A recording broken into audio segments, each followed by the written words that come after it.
Welcome to a journey through time, where history meets rest and knowledge becomes your companion into sleep. Tonight, we'll explore 50 fascinating facts from the medieval world, a time of knights and castles, mysterious customs and remarkable innovations. So settle in, get comfortable, and let's begin our medieval countdown. Close your eyes if you wish, or simply relax as we travel back nearly 1,000 years to discover the surprising, the strange, and the remarkable about life in the Middle Ages. Let the journey begin. 1. The term old codger comes from medieval times, and its origin tells us much about royal hunting culture. The king's servants who carried hunting birds on wooden frames called codges were usually elderly, trustworthy men known as codgers. These servants were chosen specifically for their age and reliability, as hunting birds were extremely valuable, sometimes worth more than a peasant's annual income. The birds had to be transported carefully to hunting grounds, often many miles from the castle, and the wooden frames required steady, experienced hands. These elderly servants developed such expertise in handling the precious falcons and hawks that they became indispensable members of the royal household, earning respect despite their humble position. 2. Medieval peasants actually worked fewer hours than modern Americans, a fact that challenges our assumptions about historical labour.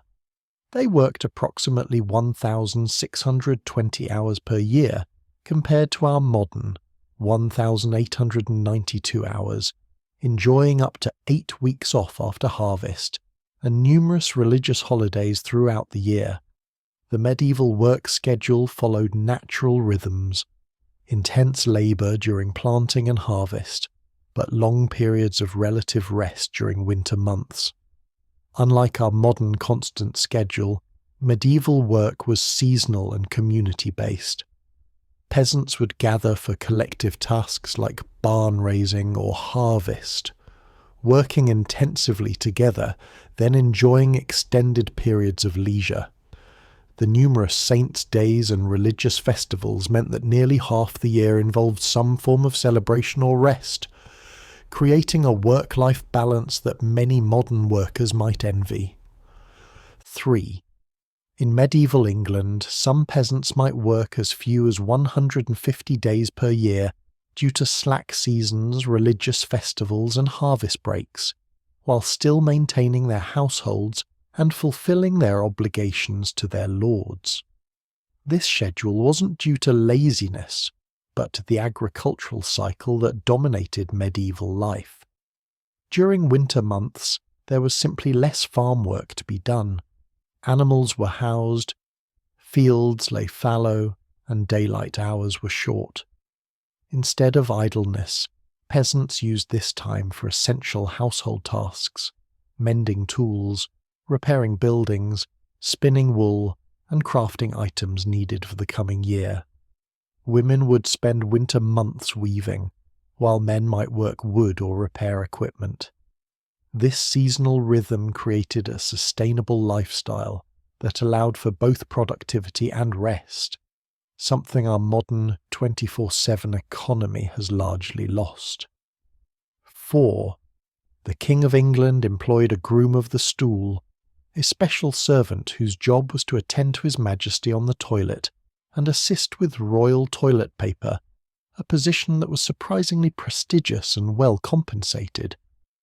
This intimate role actually became one of the most powerful positions in the royal household, as the groom had regular private access to the monarch, often the only person who could speak with the king without ceremony or interruption.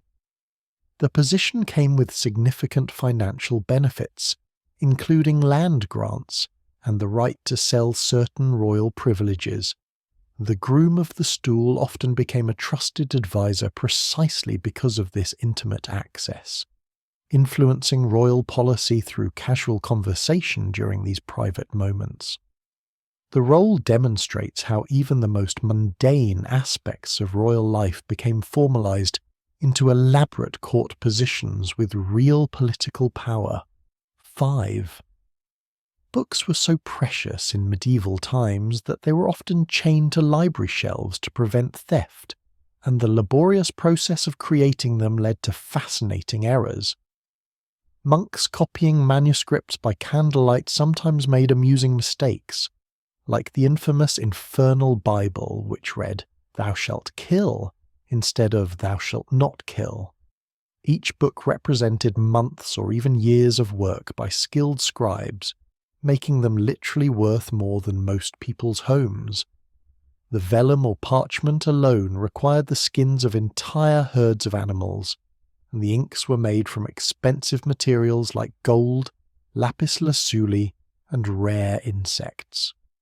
Monasteries maintained scriptorium, specialized rooms where monks worked in silence, copying texts in careful script.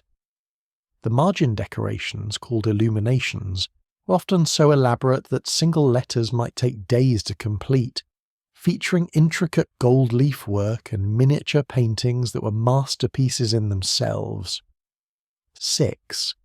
Medieval people didn't actually drink beer instead of water, contrary to popular belief. Water was the most popular drink because it was free and readily available. They simply preferred alcoholic beverages when they could afford them, much like people today. Medieval communities took great care to ensure clean water supplies, building elaborate systems of pipes, wells, and conduits to bring fresh water into towns and cities. London's Great Conduit, built in the 1200s, used lead pipes to transport spring water from outside the city walls directly to public fountains where citizens could access it freely.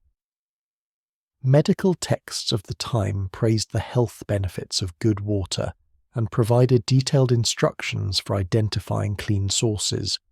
However, when celebrating or when they could afford it, medieval people certainly enjoyed their ale, wine, and mead.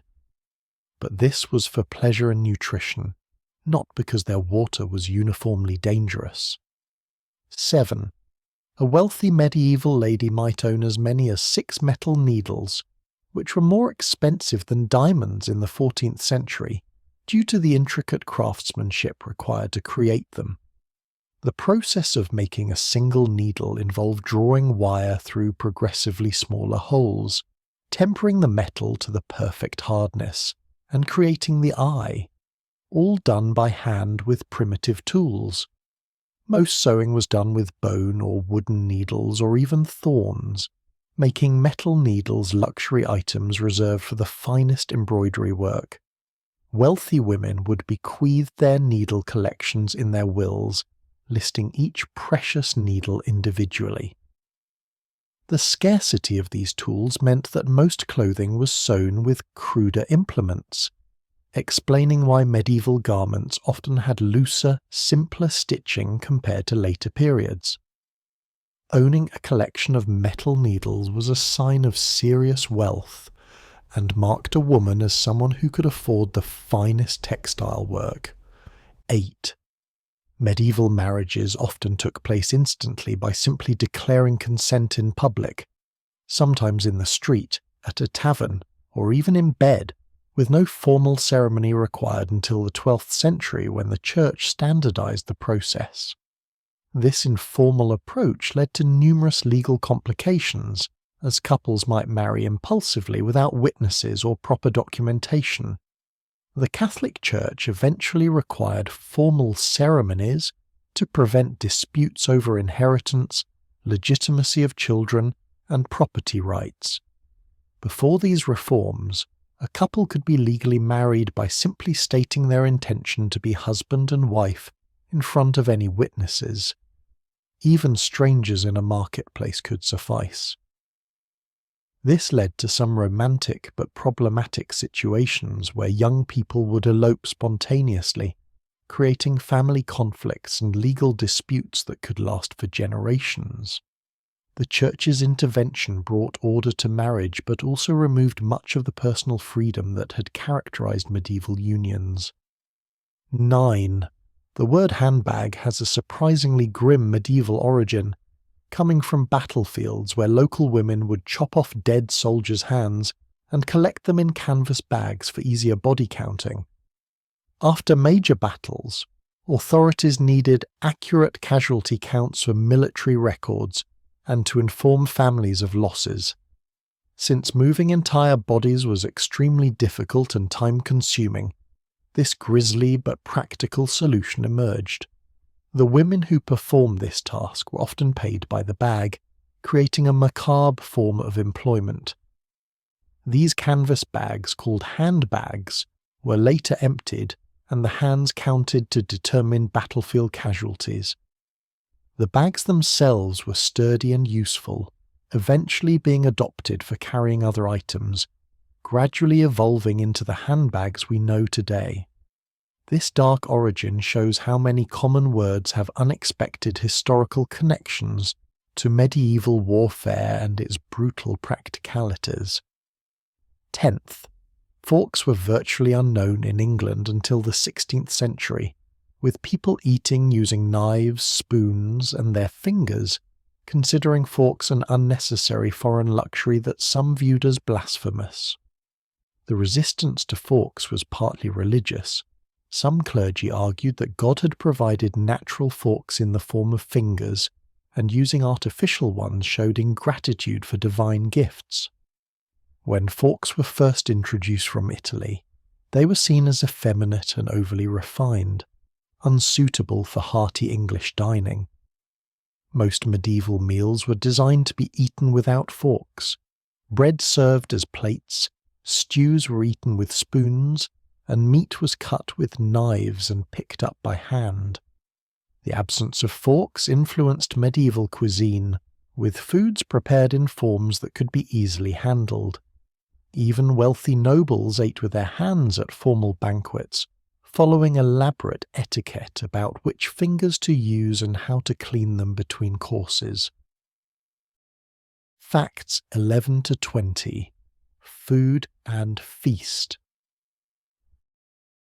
11th. Salt was incredibly expensive in medieval times, sometimes used as currency for paying wages, giving us the phrase "worth his salt," while pepper and sugar were literally worth more than their weight in gold. Salt was essential for preserving meat through winter months, making it a necessity for survival rather than just seasoning. The difficulty of mining rock salt or evaporating seawater into salt crystals, combined with the challenges of transportation, made salt a precious commodity. Pepper had to be imported from distant Asian spice markets, travelling thousands of miles through dangerous trade routes controlled by various middlemen, each adding their markup. Sugar extracted from sugarcane grown only in specific tropical climates was even rarer and more expensive. Wealthy medieval hosts would display these precious spices in elaborate containers at feasts, and guests would know immediately from the abundance of spices how rich their host was. The spice trade drove much of medieval commerce and exploration. 12. Eels were commonly used as currency in medieval England, with landlords receiving rent payments in sticks of 25 eels, and some properties generating thousands of eels annually in rent payments. The Domesday Book records hundreds of watermills whose rent was paid entirely in eels, bundled in standardized units for easy counting and transport.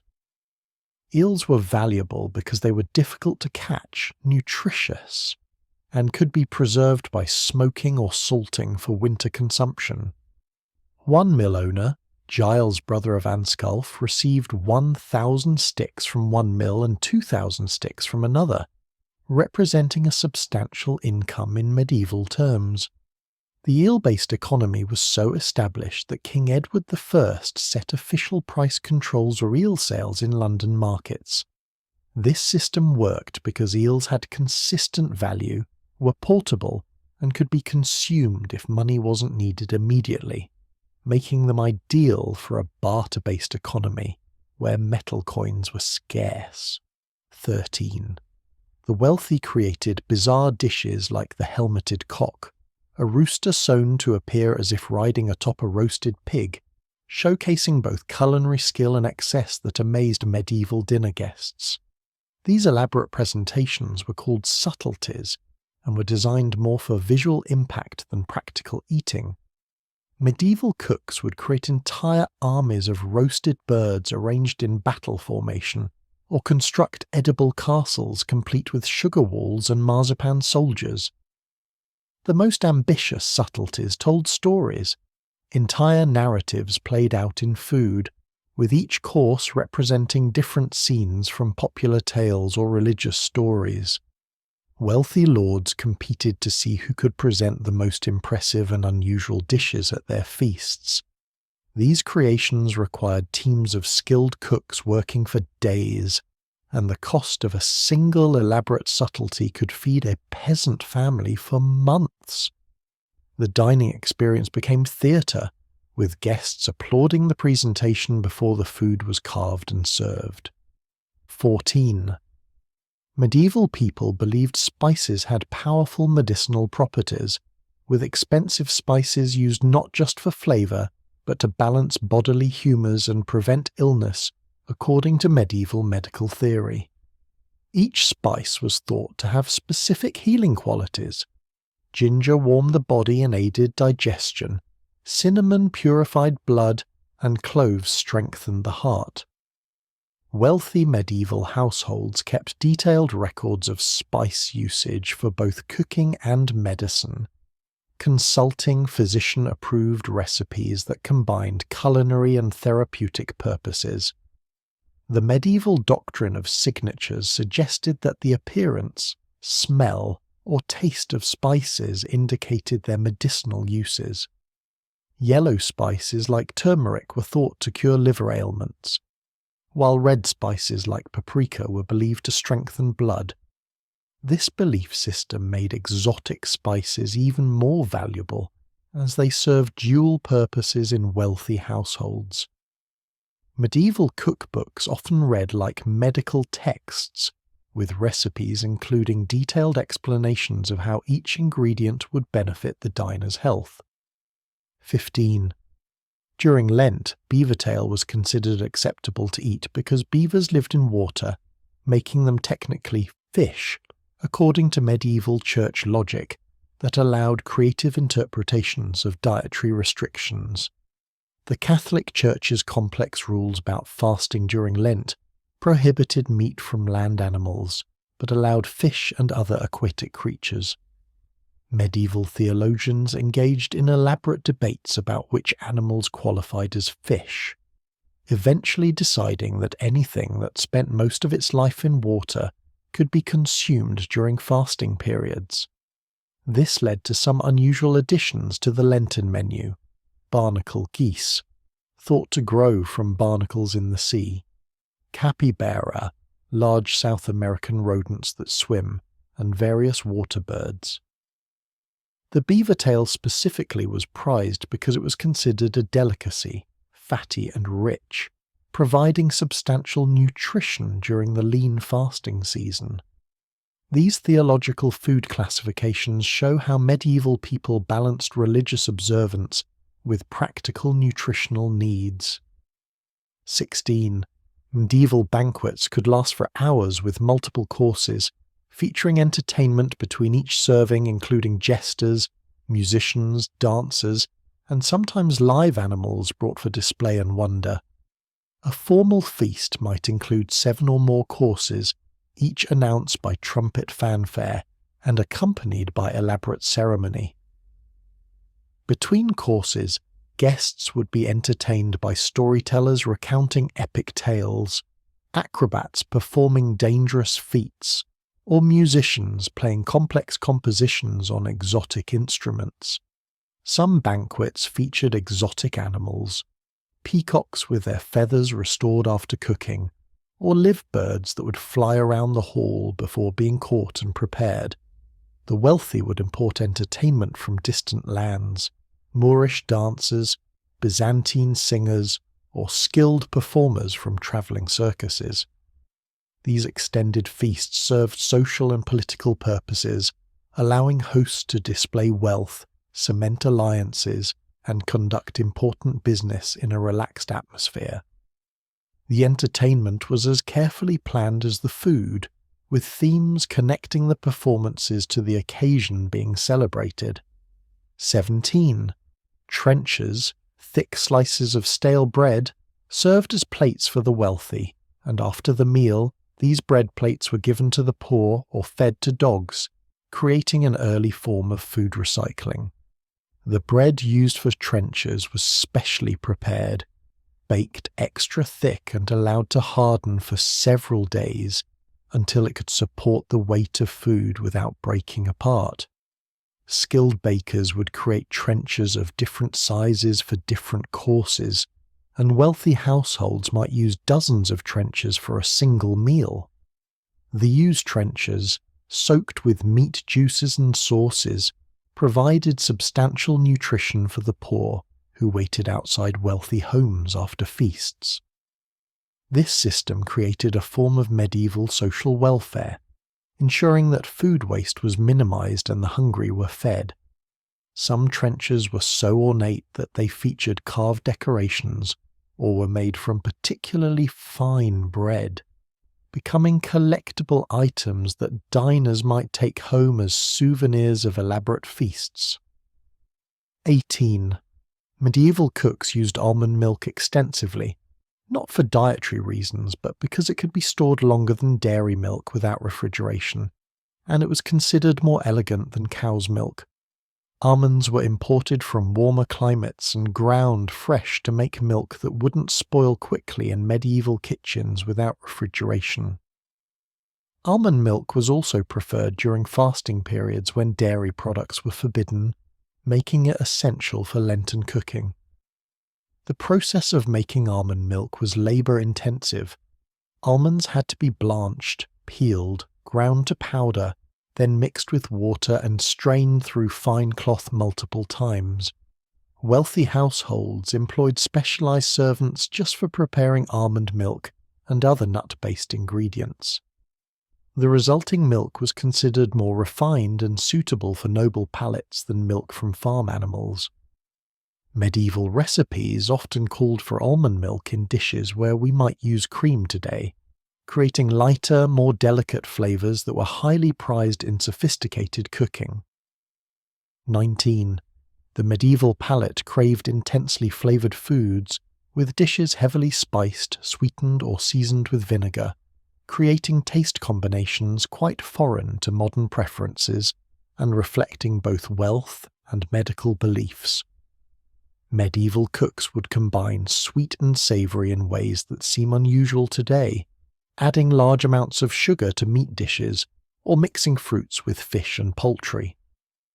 The intensity of flavoring served multiple purposes. It demonstrated wealth through expensive spice usage, masked any off flavors from meat that wasn't perfectly fresh, and supposedly aided digestion according to medieval medical theory. A single dish might contain dozens of different spices, creating complex flavor profiles that were intended to stimulate all the senses. Medieval cookbooks describe sauces so intensely flavored that they would overwhelm modern palates. Imagine lamb cooked with cinnamon, ginger, cloves, wine, honey, and vinegar, all in the same dish. These intense flavors were considered healthy and sophisticated, showing how different historical periods develop completely different ideas about good taste. 20. Ale and beer in medieval times were much weaker than today's versions, often consumed throughout the day as a source of calories for hard-working labourers, providing both hydration and essential nutrition. Medieval ale typically contained only 2 to 3% alcohol, compared to modern beers 4 to 6%, making it safe for constant consumption without intoxication. The brewing process killed harmful bacteria that might be present in water supplies, while the grains provided carbohydrates needed for energy-intensive medieval labour. Different strengths of ale were produced for different purposes: weak, small ale for children and daily consumption, stronger versions for celebrations and important occasions. Medieval workers might consume several quarts of weak ale per day, especially during harvest when they were working long hours in hot weather. The ale provided vitamins and minerals from the grains, making it an important part of medieval nutrition rather than just a beverage choice. Brewing was often done by women in households, with recipes passed down through generations and each family developing their own distinctive flavours and strengths. Facts 21 to 30. Knights and chivalry. 21st. Knight training began at age 7 and lasted 14 years, with boys starting as pages learning basic skills, becoming squires at 14 to serve specific knights, and finally being knighted at 21 after extensive training in combat, courtesy, and moral conduct. The page years involved learning to read, write, and perform basic household duties while observing knightly behaviour. Boys learned to care for weapons and armour, tend horses, and serve at table, while absorbing the complex social codes that governed knightly conduct. As squires, they accompanied knights to battles and tournaments, learning combat techniques through direct observation and practice. They would help their knight dress for combat, maintain his equipment, and even fight alongside him when necessary. The training was comprehensive, covering not just warfare but also music, poetry, dancing, and proper behaviour at court. Only after proving themselves worthy in all these areas could a squire hope to be knighted, and many never achieved this final honour due to lack of skill, money, or opportunity. 22nd. Medieval knights practiced combat using weighted wooden swords that were heavier than real weapons, building extraordinary strength and endurance that gave them significant advantages in actual battle situations. These training weapons, called wasters, were designed to develop the specific muscles needed for sword fighting, while teaching proper technique without the danger of sharp blades. Knights would practice for hours daily, developing the incredible upper body and core strength needed to fight effectively while wearing heavy armour. The training regimen also included exercises with weighted clubs, wrestling matches, and mounted combat practice using blunted lances. Archaeological evidence shows that medieval knights had bone density and muscle development, far exceeding modern athletes, particularly in their sword arms and shoulders. This intensive physical preparation was essential because medieval combat required sustained exertion while carrying up to 60 pounds of armour and wielding weapons that could weigh several pounds each. The training created warriors who could fight effectively for hours in conditions that would quickly exhaust untrained individuals. 23. The code of chivalry included protecting the innocent and serving one's lord faithfully, but also contained romantic rules like marriage is no real excuse for not loving, which encouraged knights to engage in courtly love affairs with noble ladies.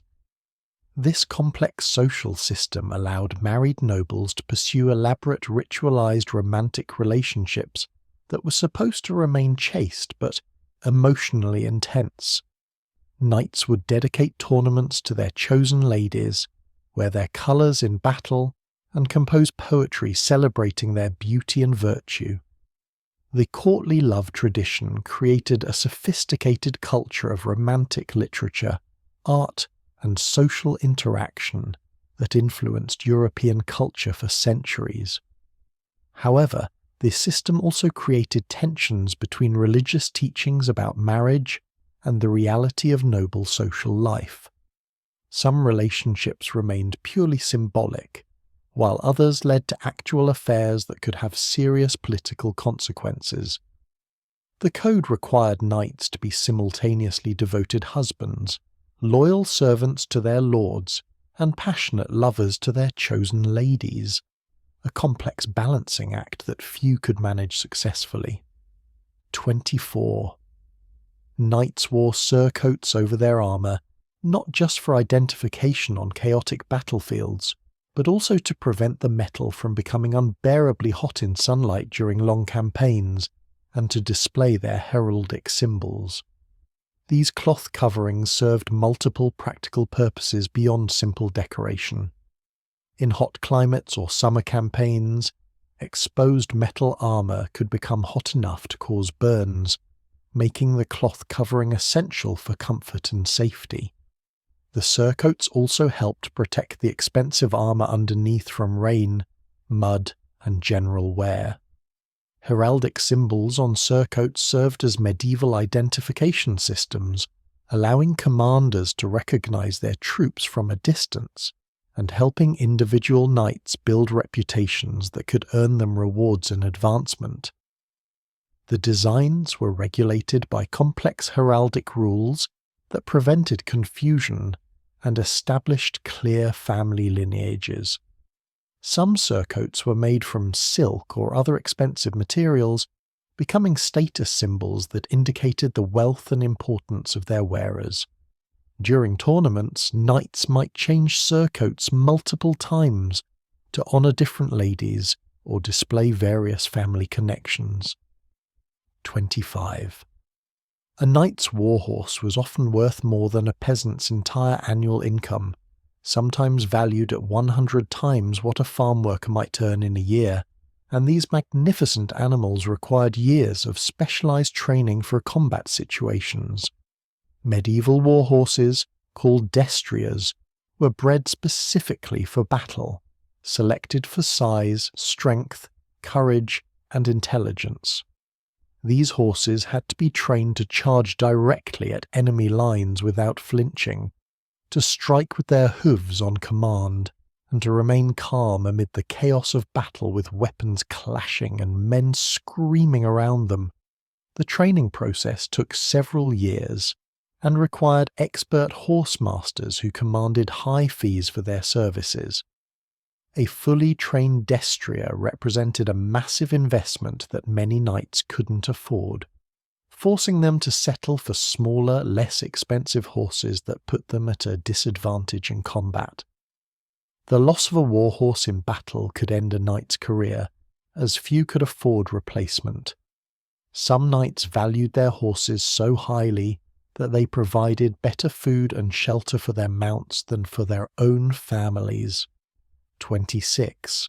Medieval knights sometimes slept in their armor when necessary during campaigns, using specially designed backrests and supports to make rest possible without removing the heavy equipment that could weigh up to 60 pounds. Campaign life required constant readiness for surprise attacks, making it dangerous to fully disarm even during rest periods. Armorers developed ingenious solutions, hinged armor pieces that could partially open for comfort while remaining quickly closable, padded supports that distributed weight while lying down, and modular designs that allowed removal of only the heaviest pieces during sleep. Knights learned to rest in sitting positions against trees or walls, using their shields as pillows and keeping weapons within arm's reach. The physical toll of sleeping in armor was enormous, leading to chronic back problems, pressure sores, and exhaustion that could prove fatal in combat. Wealthy knights traveling with large retinues might have the luxury of removing armor in secure camps, but ordinary knights on patrol or in hostile territory often had no choice but to remain armed even while sleeping. 27. The dubbing ceremony creating new knights involved elaborate rituals including a purifying bath, an all-night prayer vigil in a chapel, and a symbolic strike on the shoulder with a sword while reciting sacred oaths. The ceremony represented a spiritual transformation as much as a social advancement, with the candidate required to confess sins, pray for divine guidance, and commit to serving God and protecting the innocent. The ritual bath symbolized purification from past sins and preparation for a holy calling. During the night vigil, the candidate meditated on his responsibilities while keeping watch over his weapons and armour, which were blessed by priests. The actual dubbing involved the sponsor knight striking the candidate's shoulder with the flat of a sword while reciting the oaths of knighthood. The new knight then received his golden spurs, sword, and other symbols of his new status. The ceremony often concluded with a feast and tournament celebrating the community's newest warrior. These elaborate rituals reinforced the idea that knighthood was a sacred calling rather than simply a military rank. 28th. Knights practiced courtesy. Elaborate social rituals governing behaviour at court, from proper greetings and table manners to intricate dancing steps and conversation rules that could take years to master completely. Medieval court life was incredibly complex, with specific protocols for addressing people of different ranks, rules about where to sit during meals, and even regulations about which topics could be discussed in various social situations. Knights had to learn multiple forms of greeting depending on the relative social status of the people involved, master the complex etiquette of tournament ceremonies, and understand the subtle meanings behind various gestures and phrases used in courtly conversation. Poor behaviour at court could end a knight's career prospects, as nobles were constantly evaluating each other's sophistication and reliability. The courtesy system served practical purposes. It prevented conflicts by establishing clear social hierarchies and expectations, while also creating a cultural identity that distinguished the noble class from common people. Knights who mastered these social skills could advance their careers through advantageous marriages and political alliances. 29th. Many knights were surprisingly literate and educated, able to read poetry and religious texts in multiple languages, contradicting popular images of them as purely warrior-focused individuals concerned only with fighting and physical prowess. Medieval nobility understood that effective leadership required intellectual as well as martial abilities. Knights often spoke several languages, Latin for religious and legal documents, French for courtly culture, and their native tongue for military commands. Many composed their own poetry, maintained correspondence with other nobles, and collected books on subjects ranging from military strategy to philosophy. Some knights became renowned scholars, writing treatises on warfare, governance, or religious topics.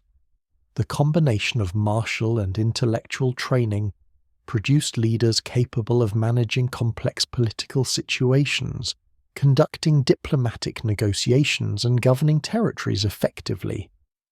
This education was expensive and time-consuming, further restricting knighthood to wealthy families who could afford years of comprehensive training for their sons.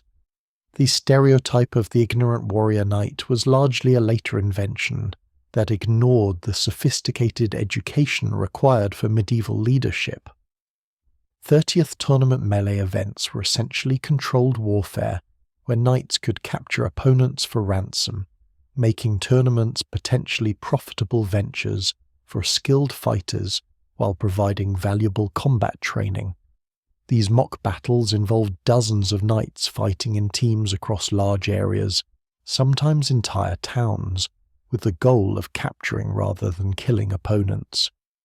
Captured knights had to pay ransoms to regain their freedom, and winners could also claim the losers' horses and armour as prizes. Successful tournament knights could earn substantial incomes through prize money and ransoms, making tournaments a form of professional sport for the medieval military class. The events served multiple purposes. They provided realistic combat training in peacetime, offered entertainment for spectators, and created opportunities for knights to build reputations that could lead to employment in royal or noble households. However, tournaments were also dangerous. Despite rules against killing, accidents were common, and some tournaments became actual battles when old rivalries erupted into real violence. The Catholic Church periodically tried to ban tournaments as too violent and worldly, but their popularity and practical value ensured their continuation throughout the medieval period. Facts 31 to 40, Castles and Architecture. 31st. Castle staircases always spiraled clockwise, giving defending knights a strategic advantage when fighting ascending attackers, since most people are right-handed and would have their sword arms restricted by the central pillar while climbing. This design feature was no accident. Medieval architects carefully planned every aspect of castle defence. An attacking swordsman climbing clockwise stairs would find his right arm cramped against the central stone pillar, limiting his ability to swing effectively, while a defender coming down the same stairs would have his sword arm free on the outside of the spiral, giving him maximum mobility and power. The psychological effect was also important. Attackers would feel increasingly confined and vulnerable as they climbed, while defenders had the confidence of fighting from prepared positions. Some castles even had different stair spirals for different purposes, with private stairs for the lord's family spiralling counterclockwise to give them the advantage if enemies penetrated their personal quarters. The width and height of stairs were also carefully calculated to tire attackers, while allowing defenders to move quickly and efficiently through their own castle. 32. Murder holes in castle ceilings weren't just for dropping stones on invaders. Defenders could pour boiling oil, molten lead, burning sand, or even excrement through these openings to repel attackers attempting to breach gates or penetrate defensive passages. These strategically placed openings were positioned at crucial bottleneck points, where attackers would be forced to cluster together, making them vulnerable to attack from above. The holes were designed with specific angles to prevent arrows from being shot back up at the defenders, and many were equipped with covers that could be quickly opened and closed. Some murder holes were connected to furnaces or cauldrons in the chambers above, allowing defenders to heat materials specifically for use against attackers. The psychological impact was as important as the physical damage. The threat of horrible death from above made attackers hesitant to advance through passages where murder holes were visible. Castle designers would sometimes create false murder holes to intimidate attackers, even in areas where no defensive positions existed above. 33rd. Castle walls often included deliberate weak points called sally ports, small hidden gates that allowed defenders to launch surprise counterattacks during sieges, turning defensive structures into offensive weapons. These secret exits were carefully concealed and positioned to allow small groups of defenders to emerge behind enemy lines unexpectedly. Sally ports were typically located at points where natural terrain features would help conceal the emerging troops, near rocks, trees, or changes in elevation that would hide the movement until the last moment. The exits were usually too small for major troop movements, but perfect for elite knights or crossbowmen who could strike quickly and retreat before enemies could respond effectively. Some sally ports led to underground tunnels that emerged hundreds of yards away from the castle walls, allowing defenders to attack siege engines or supply lines. The existence of sally ports was kept secret from all but the most trusted defenders, as their discovery could turn them into vulnerabilities rather than advantages. 34.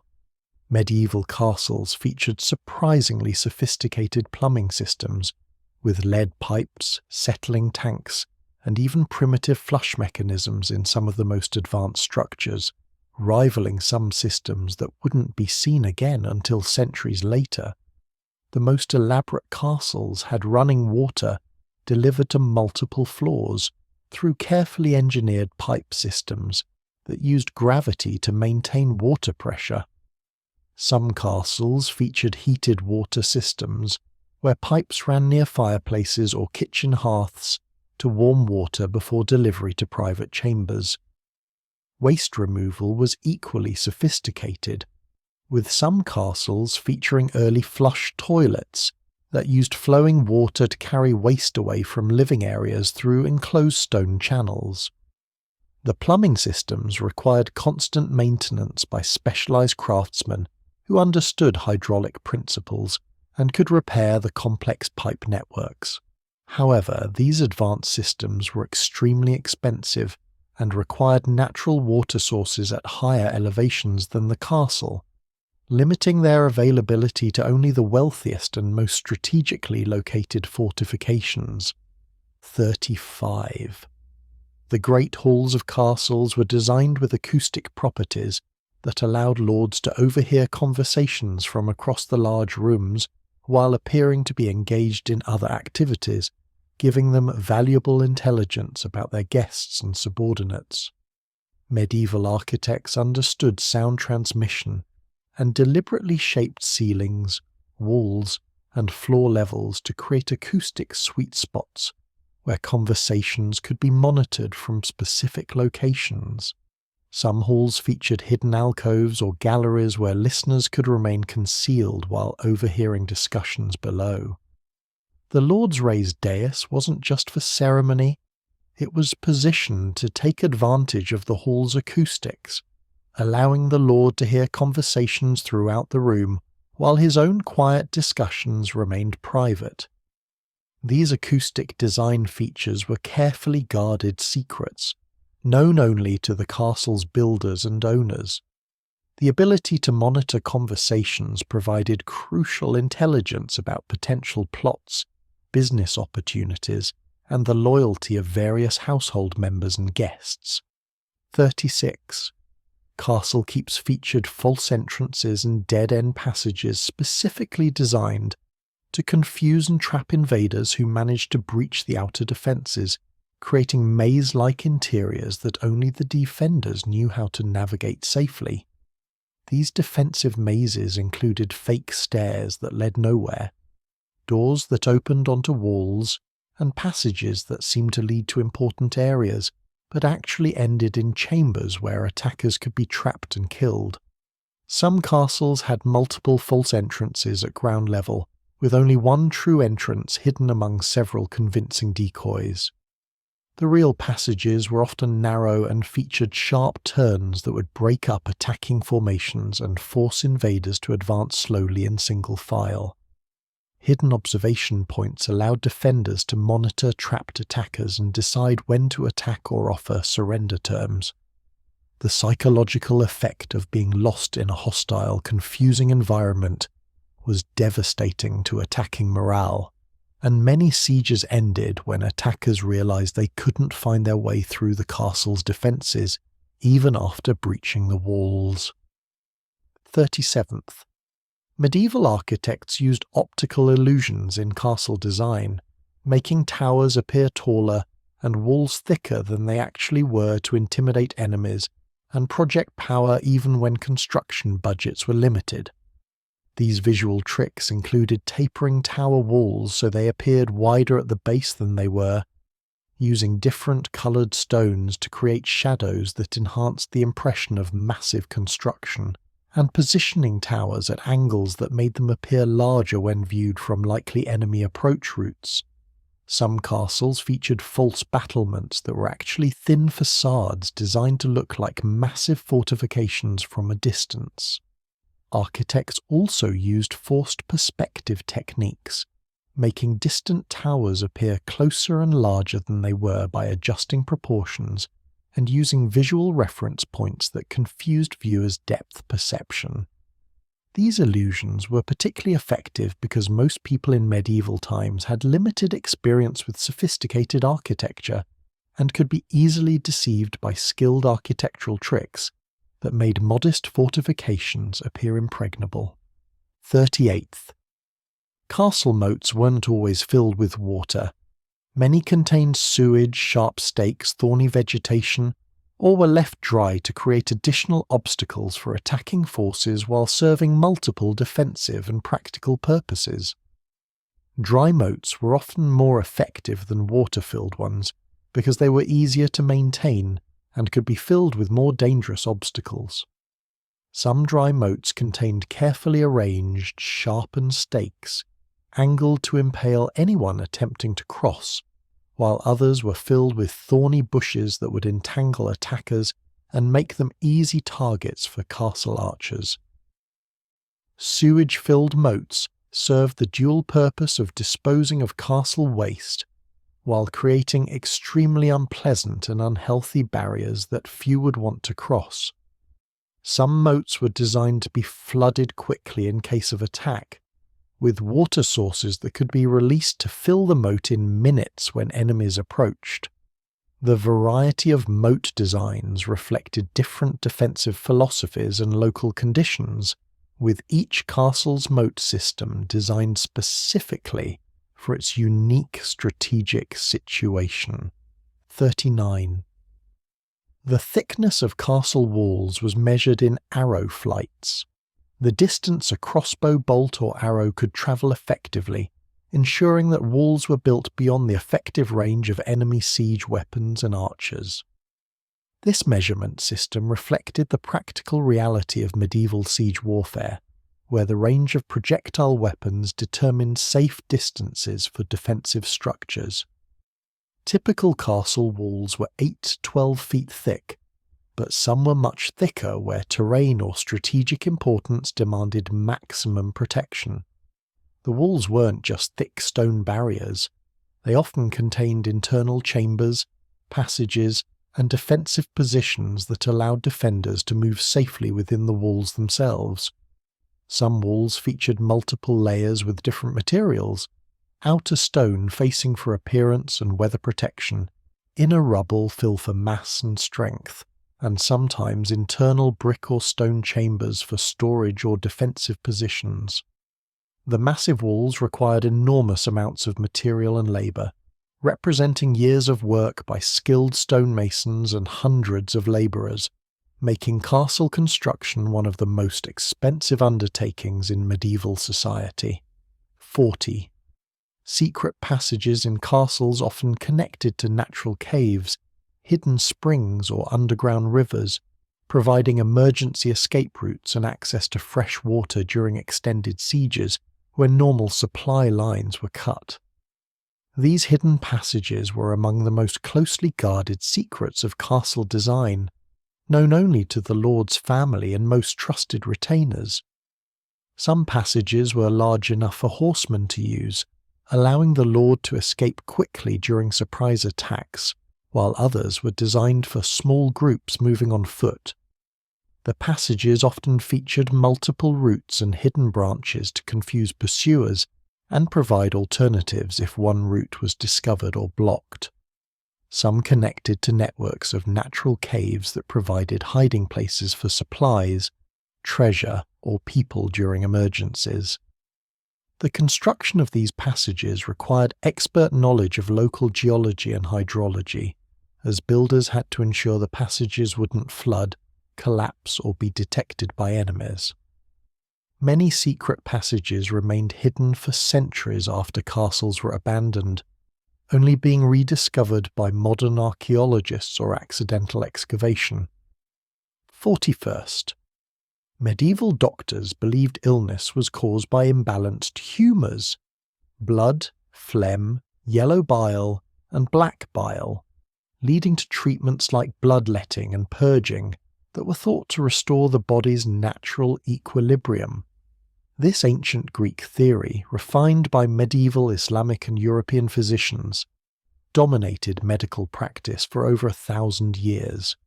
Each humour was associated with specific qualities. Blood was hot and moist, phlegm was cold and moist, yellow bile was hot and dry, and black bile was cold and dry.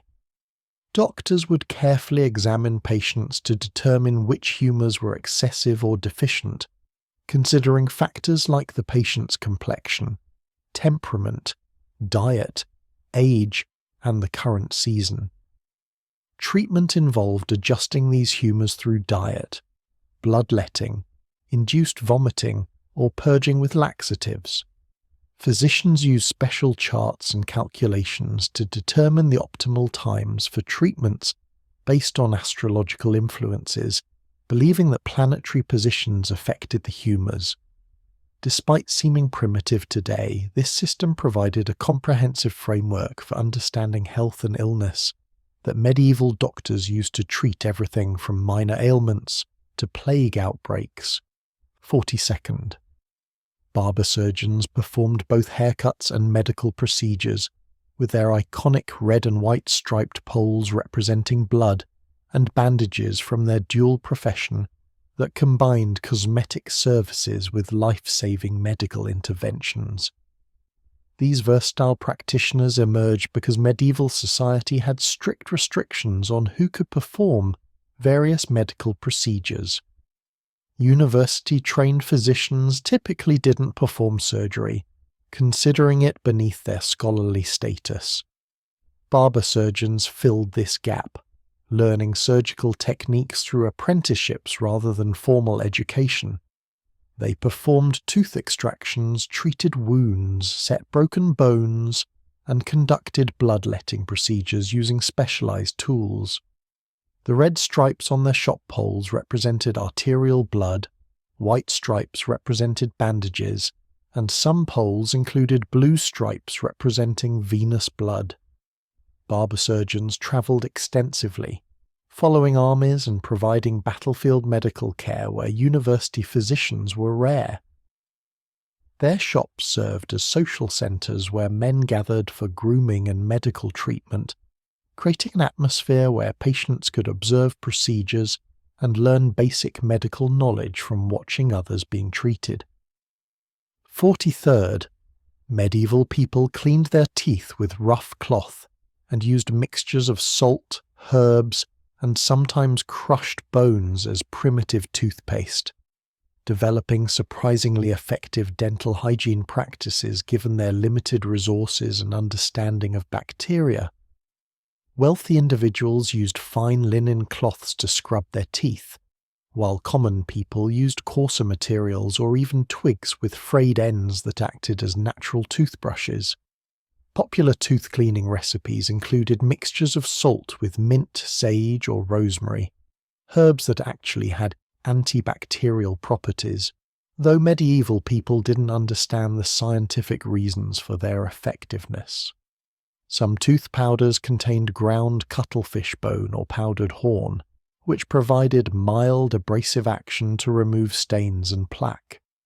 Medieval dental care also included rinsing with wine or herbal solutions, and some people chewed aromatic herbs like parsley or fennel to freshen breath. Dental problems were common and painful, leading to a variety of folk remedies including prayers to St. Apollonia, the patron saint of dental ailments, and herbal treatments that sometimes provided genuine pain relief. 44. Trepanation, drilling holes in skulls, was a common medieval treatment for headaches, mental illness, and head injuries, with surprisingly high survival rates considering the primitive surgical conditions and lack of anesthesia. This ancient surgical procedure was based on the belief that releasing pressure or allowing evil spirits to escape would cure various brain-related ailments. Medieval surgeons used specialized tools including sharp knives, saws, and drilling devices to create circular openings in patients' skulls. Archaeological evidence shows that many patients survived these procedures, with bone growth around the holes indicating healing and continued life after surgery. The operation was performed for various conditions including epilepsy, depression, severe headaches, and head trauma from accidents or combat. Some patients underwent multiple trepanations throughout their lives, suggesting either recurring conditions or the perceived effectiveness of the treatment. Medieval surgical texts provided detailed instructions for trepanation, including advice on patient positioning, tool selection, and post-operative care. The procedure required considerable skill and courage from both surgeon and patient, as it was performed without effective anesthesia beyond herbal preparations that provided minimal pain relief. 45th. Medieval physicians could perform cataract surgery by inserting sharp instruments through the eye to push the clouded lens out of the visual field, a technique called couching that sometimes restored useful vision to blind patients. This delicate procedure required exceptional skill and steady hands, as any mistake could cause permanent blindness or death from brain injury.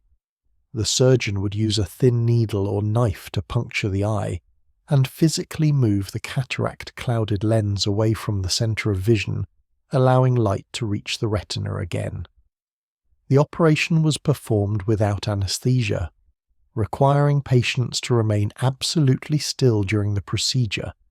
Success rates varied depending on the surgeon's experience and the patient's condition, but many medieval accounts describe restored sight in previously blind individuals. Islamic physicians were particularly advanced in this technique, and their knowledge spread to European medical centers through translation of Arabic medical texts.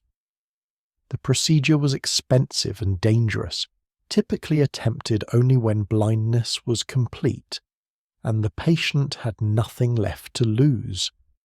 Medieval surgical manuals included detailed anatomical drawings showing proper technique and warned of the many complications that could arise during cataract surgery. 46. The doctrine of signatures suggested that plants resembling body parts could treat ailments in those areas: walnuts for brain problems, yellow flowers for liver issues, and red plants for blood disorders, creating an elaborate system of herbal medicine based on visual similarities. This widespread belief system influenced medieval medicine for centuries, as physicians and herbalists searched for plants whose appearance suggested their therapeutic uses. Kidney-shaped beans were thought to treat kidney problems, while plants with heart-shaped leaves were prescribed for heart conditions. The spotted leaves of lungwort were believed to resemble diseased lungs, making it a popular treatment for respiratory ailments. Yellow plants like turmeric and celandine were prescribed for jaundice and liver problems, while red plants were thought to strengthen blood or stop bleeding. This system created an extensive pharmacopoeia of plant-based remedies that medieval healers used with varying degrees of success. Some of these remedies actually worked due to active compounds in the plants, though medieval practitioners attributed their effectiveness to divine design rather than chemistry. The doctrine of signatures reflected medieval beliefs about God's providence in providing natural cures for human ailments, with the assumption that a benevolent creator would provide obvious signs indicating how each plant should be used medicinally. 47th. Medieval hospitals were primarily religious institutions focused on spiritual healing and providing charity to the poor, though they did offer basic medical care and clean beds for the sick, in an era when such amenities were luxuries for most people. These institutions, called hospitals, were typically run by religious orders who saw caring for the sick as a holy calling. The hospitals provided clean straw mattresses, regular meals, and basic nursing care, services that were unavailable to most poor people in their own homes. Religious hospitals followed strict schedules of prayer and religious observance, believing that spiritual healing was as important as physical treatment. Many hospitals specialized in particular conditions. Some focused on caring for lepers, others for pilgrims, and some specifically for treating battle wounds or plague victims. The hospitals were funded by wealthy donors seeking spiritual merit, church tithes, and sometimes royal patronage. Patients received medical care from resident physicians or visiting doctors, but the primary focus remained on preparing souls for the afterlife rather than curing diseases. These institutions played crucial social roles, providing not just medical care but also food, shelter, and spiritual comfort to society's most vulnerable members during times when no other social safety net existed. 48. Leeches were prescribed for almost every ailment, from headaches to heart disease, based on the belief that removing bad blood would restore health by balancing the body's humours and eliminating corrupted fluids thought to cause illness. Medieval physicians used leeches systematically, applying different numbers to various body parts depending on the patient's condition, age, and social status. The leeches were carefully maintained in special containers and fed regularly to keep them healthy for medical use. Physicians had detailed knowledge about different types of leeches and their supposed effects. Some were thought better for treating head ailments, while others were preferred for digestive problems. The amount of blood removed was carefully calculated based on the patient's size and condition, with treatments ranging from a few drops to substantial blood loss.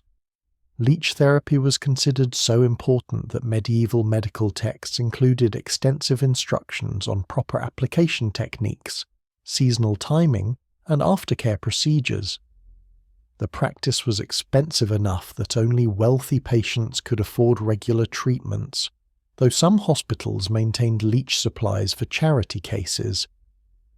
Despite the lack of scientific understanding about blood circulation or disease causation, some patients did benefit from leech therapy, particularly those with certain circulatory conditions where the bloodletting provided temporary relief. 49th. Medieval people understood the importance of quarantine during plague outbreaks, implementing sophisticated public health measures, including isolation of the sick, restriction of movement, and early forms of contact tracing centuries before germ theory was developed. When plague struck, medieval authorities would quickly close city gates, restrict travel between regions, and establish isolation areas for suspected cases. Venice developed some of the most advanced quarantine procedures, requiring ships to wait 40 days, 40 giorni, giving us the word quarantine, before unloading cargo or passengers. Cities appointed special plague doctors who wore distinctive costumes including beak-like masks filled with aromatic herbs thought to purify the air they breathed. Public health officials tracked disease spread by monitoring which neighbourhoods were affected and implementing targeted restrictions on those areas while keeping healthy sections operational. Some cities created pest houses, special buildings where plague victims were isolated from the general population, though these often became places where people went to die rather than recover. Medieval quarantine measures also included burning the belongings of plague victims, limiting public gatherings, and requiring healthy people to carry certificates proving they came from uninfected areas. These measures showed remarkable understanding of disease transmission, despite completely incorrect theories about what caused the plague. 50. Urine examination was a cornerstone of medieval diagnosis, with doctors analysing colour, smell, clarity and even taste to determine patients' conditions, and prescribe appropriate treatments based on detailed charts, correlating urine characteristics with various diseases. Medieval physicians carried special flasks called maculas for collecting and examining urine samples, and developed elaborate systems for interpreting what they observed. Different colours indicated different imbalances of the humours. Dark urine suggested excess black bile, while red-tinged urine indicated too much blood. Cloudy urine was thought to show problems with digestion, while clear urine suggested weak kidneys or excessive phlegm. Physicians would hold urine samples up to light, swirl them to observe sediment, and sometimes taste them to detect sweetness, unknowingly identifying diabetes, or bitterness, indicating liver problems. Medieval medical texts included detailed colour charts showing 20 or more different urine hues and their supposed meanings. The examination was considered so important that some physicians claim they could diagnose any condition from urine alone without even seeing the patient. This practice led to both genuine medical insights and complete quackery, as skilled physicians learned to recognize signs of actual diseases, while charlatans used the complexity of urine analysis to impress gullible patients with meaningless elaborate interpretations. And there you have it. It's time for sleep. Sweet dreams, and we'll see you in the next Sleepyhead Society adventure.